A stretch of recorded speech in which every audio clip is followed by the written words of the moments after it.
party for deadCENTER opening night. And you guys, deadCENTER has something for everybody, from the 18-year-old novice filmmaker to the more experienced filmmaker. Everybody, somebody's going to find something here. Check it out. deadCENTER is crazy. deadCENTER has an audience of its own. Like I said last year, people showed up like 4 or 5 hours to our film. And so part of that is because, you know, we promoted it well and whatever. But another huge part of that, probably half of that, is because people love deadCENTER. People show up all over the place. You know, they'll show up hours early. The events, the parties are fantastic. The events are fantastic. The films are great. The screenings are great. Like, if you haven't been to deadCENTER, you're missing out. I mean, this is just super cool.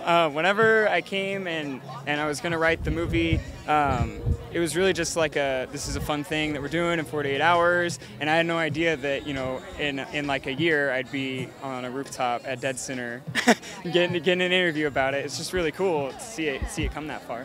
I'm more nervous, like, because then people are really going to see it and you're like, oh, now you have to actually, like, I don't know, when you're a side character, they're kind of like, oh, but they kind of sweep that part under the rug, but when you're kind of like a leading character, that's a little more pressure. But it's also a lot more fun because I'm getting to do more, more promo for it, and that's a lot of fun. Yeah, we heard about the Black Mass, and I found a phone number for the devil-worshipping church's leader, and I called him up, and we told him we wanted to do a documentary, and he was into it, so we said, okay, let's do it. I think it'll be exciting to have all the subjects of the documentary in one room. A lot of inflammatory stuff, inflammatory things said about one another, and we tried to lay it all out level-headedly and strong arguments, so it'll be interesting to see what happens.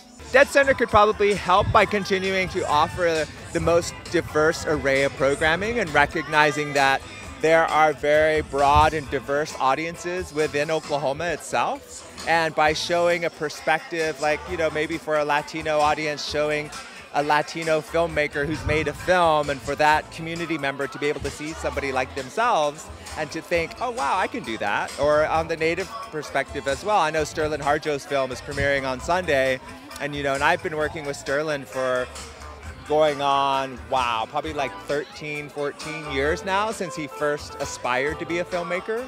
And so now he's really one of those, he's an icon himself, you know, he's one of those people who's really, I think, a beacon for young Native folks everywhere as a lesson, you know, that if he can do it, so can we. So the brief rundown of the movie is it's about a high school graduate from a small town, Hollis, Oklahoma, who has an older brother with cerebral palsy, and he's really struggling between the decision of going off to college and or staying home and taking care of his family. And so the rest of the movie is kind of a duty versus destiny play. So yeah. So the feature film's been kind of a dream, you know, to be able to do that. So when Sonny wrote the movie, it was kind of a no-brainer. You know, it was more like, okay, where do we get money? You know, so that was kind of the big deal. Well, it's premiering at deadCENTER, and then because deadCENTER supports a lot of local films, and since it's a local Oklahoma film, I think it's going to help us a lot in getting awareness in the Oklahoma film community. So I think it's going to help us a lot. I mean, deadCENTER's been great to us over the years. We love deadCENTER, so. I'm really excited, I guess, about seeing all my family and all my friends, and they're all coming out. I've never been to a film festival before, so I'm really interested in seeing all the different films that I might not typically get to see. Like, I usually go to the movies and watch the full-length films, but I think it'll be cool to see all the shorts, and we're gonna go to the comedy shorts later, and so I'm interested in that. I entered in the festival because I've just heard about it a lot through my film teacher. What's his name? Lance McDaniel, I think. He came to speak to our film class one time, and so I knew about it from him, and so yeah. Yeah, well, in 2011, I read a New York Times article about Boise City, which is the second furthest western town, or third, in the Oklahoma's Panhandle in Cimarron County. And they talked about how the population has decreased by 50% in the last decade. I was really drawn to, why do people live here? It's such a desolate place, it's so hard to make a living, why would you live here? And so that got me interested, and then in 2013 I found Sheila's article, This Land Press, and was so moved by the heart of the people, their grit, determination, and triumph for the will, that I knew I had to make a film about this, and I was lucky enough that Sheila wanted to be my partner in it.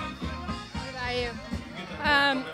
You know, I drove out there to do a story on Boise City, really, for the State Tourism Department, and decided just to go to the edge of Oklahoma and see what I could find. Met the people, fell in love, and they were so open to tell their stories and their struggles.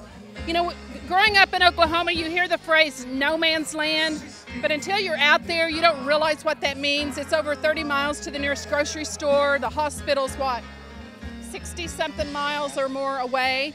So it's just interesting to see, and that's the heart of Oklahoma. That's Oklahoma. You know, the ranchers and the grit and determination. That's Oklahoma. Yeah, my experience basically was that it was something similar to somebody wanting to become like a psychologist or a psychiatrist or something, and just wanting to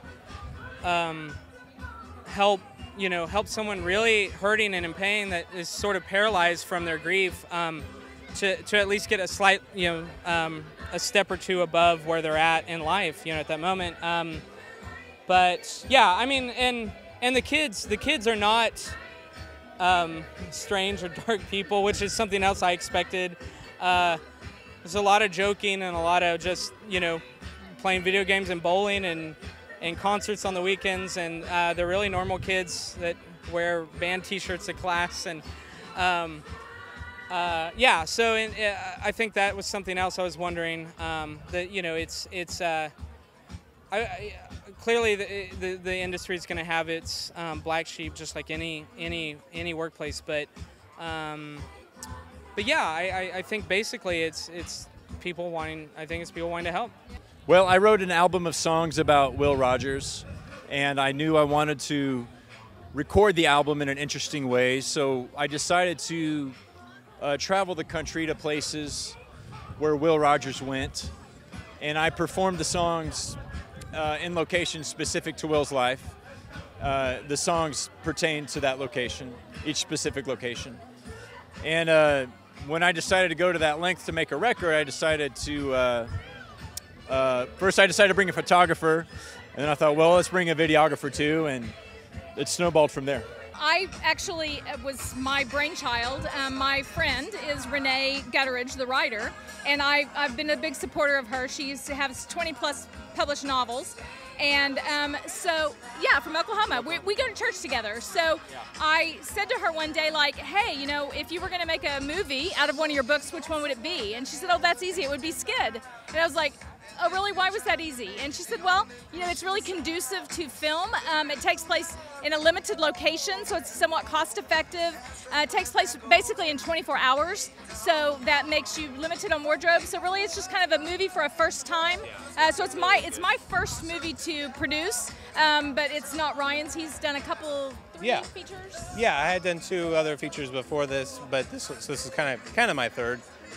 But yeah, I mean, it made perfect sense. I read all the books and just tried to pick which ones I thought fit best in the series, and Skid was by far the best one because it was all one location, it takes place 24 hours. There's a lot of things that made it cinematic, and it was a fun, easy read, so I thought it'd do well as a film.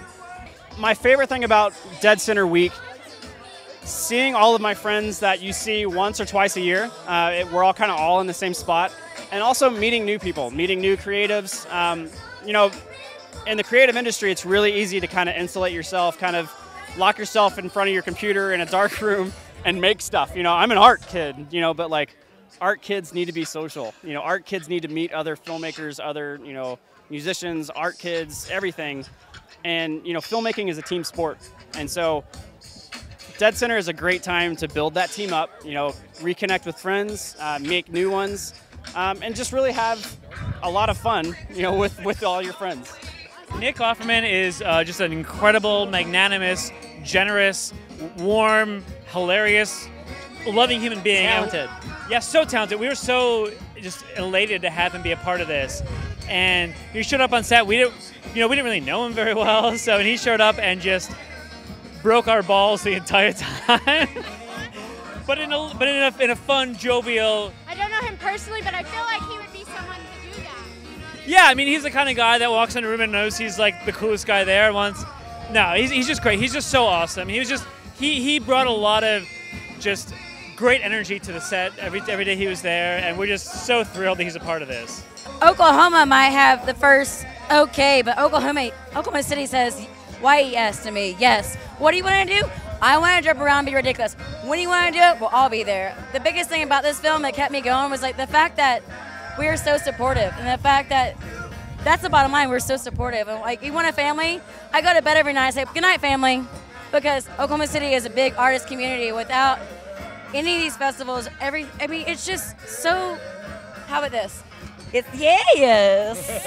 I want to say something about Leslie's movie, because one of the great things about having an artist outside of film getting into film is that they approach narrative structures very differently. And we talked a lot about this, and I've done a lot of movies, and I approach it a certain way, and it was very fun how Leslie chose to approach the narrative structure in a different way. And so it makes for a really It's more organic than someone. more organic, and it's also more artistic. And so what is great about our judges is they loved it, because they're like, yeah, we want people telling stories in different ways, and it is fun to hear how different artists approach storytelling, and so we're thrilled to death. She's one of my favorite people on earth, and we're glad to have you.